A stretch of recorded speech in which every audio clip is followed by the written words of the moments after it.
नमस्कार, ये वीडियो केवल नेपाली लोगों के लिए है।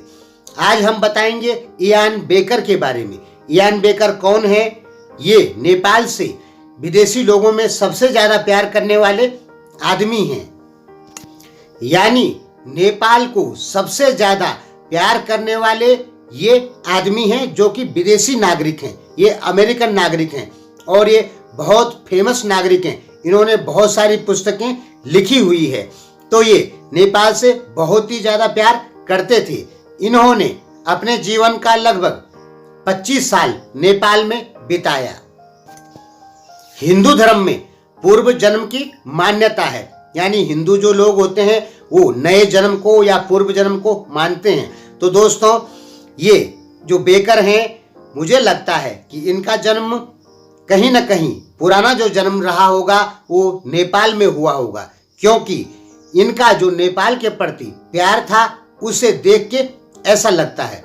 इन्होंने 25 साल नेपाल के पहाड़ों में गुजारे और ये अकेले ही नेपाल के जंगलों में तंबू लगा के बैठे रहते थे।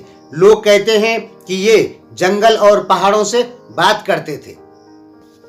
हालांकि नेपाल जो पुलिस है, नेपाल पुलिस की नज़र में ये या नेपाल में ये मोस्ट वांटेड हैं। यानी नेपाल पुलिस के हत्थे यदि ये चढ़ गए तो उनको नेपाल की कुछ धाराएं हैं, 17-18 वन्य जंतु संरक्षण ऐन 2029 की ये धाराएं हैं। उसके अनुसार इनको नेपाल में सजा हो सकती है।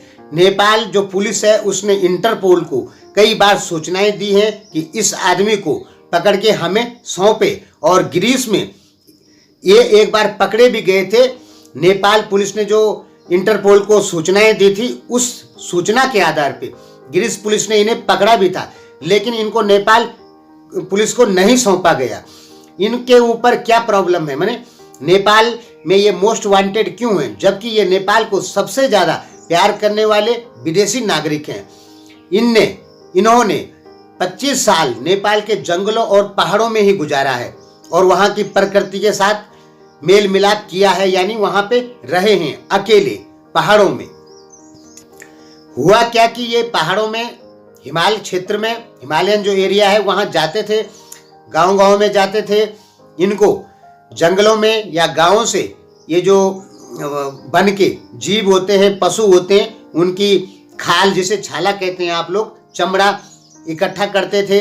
किसी के सींग इकट्ठा करते थे, बाघ की खाल हुआ, और भी बहुत सारे लगभग 122 प्रकार के पशुओं की, जानवरों की और पक्षियों की सामान यानी हड्डी आदि मिला के इनके पास पाया गया, जहां ये रहते थे नेपाल में।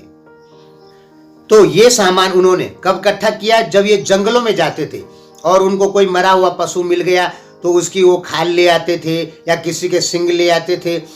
ऐसे ऐसे करके इन्होंने जमा किया। और आप तो जानते हैं कि नेपाल में जो पशु है या पक्षी है उनको नहीं मारा जा सकता है, जो जंगली पशु हैं, क्योंकि वहां पे यदि जंगली पशुओं को बाघ, भालू इनको मारेंगे तो पुलिस पकड़ के अंदर डाल देगी। तो नेपाल का जो कानून है उसके अनुसार वहां पे जंगली पशुओं को मारना अलाउड नहीं है। हालांकि इन्होंने मारा नहीं है, लेकिन इन्होंने ये चीजें जमा की, और इन्होंने ये चीजें जमा की तो इनके पास ये सामान पकड़ा गया है जहां ये रहते थे। इसलिए नेपाल सरकार की नजर में, पुलिस की नजर में ये मोस्ट वांटेड बन गए। हालांकि इन्होंने अपने से किसी भी चीज को, किसी भी पशु को बिल्कुल नहीं मारा है। इनको शौक था जानवरों की हड्डी, चमड़ा आदि जमा करने का, और वो इन्होंने जंगलों में घूम घूम के जमा किया है या गांव के लोगों से खरीदा है। लेकिन इनके ऊपर नेपाल सरकार या नेपाल पुलिस इनको ही गुनहगार समझ बैठी। इन्होंने बिल्कुल किसी भी पशु को बिल्कुल नहीं मारा है, लेकिन पशुओं के सामान, हड्डी इनके पास बरामद हुए। इस कारण ये नेपाल में मोस्ट वांटेड पुलिस की नजर में बन गए। जबकि ये विदेशी नागरिकों में नेपाल को सबसे ज्यादा प्यार करने वाले आदमी हैं। इन्होंने बहुत सारी पुस्तकें लिखी हैं जो कि विदेशों में भी चलती हैं, और उनमें नेपाल का जिक्र इन्होंने खूब किया है। उससे मुझे लगता है कि विदेशी नागरिकों में नेपाल को सबसे ज्यादा प्यार करने वाले हैं बेकर।